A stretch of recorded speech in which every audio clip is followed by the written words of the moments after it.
Hi guys, my name is Tyler, and today I will be nominating Things Fall Apart by Chinua Achebe for this year's CKS Reads contest. So, pardon my pronunciation of all of these names and the names inside this book. They're very traditional African names, so yeah, it's going to be a rough one in the pronunciation section. But the reason why I actually chose this book is because of the title.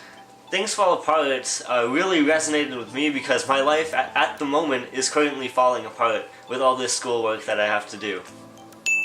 Remember to like the video and share it with your friends, family, cats, whatever. I'll keep the spoilers to a minimum, but I cannot promise anything to you guys right now. Things Fall Apart is a short but intriguing read. Each chapter has something new to offer to the table, and there's never a dull moment. One chapter you're learning about the Festival of the Yam, and then the next you're learning about how wrestling culture works in the village of Umuafa, as well as the vast and differing gods and goddesses. In short, Things Fall Apart takes place in the village of Umuafa in Africa in the 1890s, and it is about a man named Okonkwo who struggles in a differing society, or a changing society, where the generation after him is different, and there's new challenges, like when white people first come to the land of Africa and start spreading their own religion. Things Fall Apart has a linear narrative structure. It is easy to understand, and that is good. There's an intro which introduces Okonkwo's life, ethics, and status within the clan he lives in. There's also the rising action and the climax, which introduces the white missionaries trying to spread their own culture, as well as the eventual imprisonment of Okonkwo and some of the other higher-ups in the traditional African clan.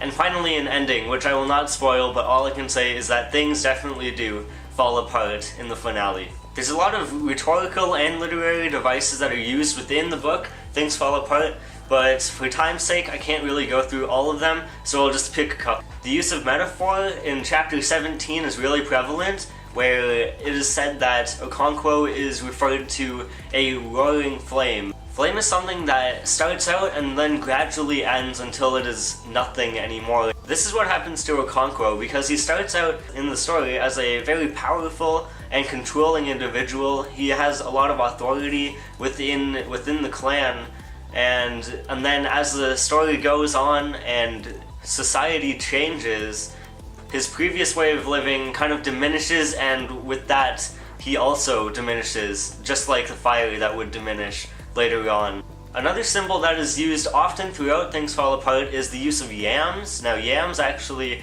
represent masculinity, which is also a very common theme within Things Fall Apart.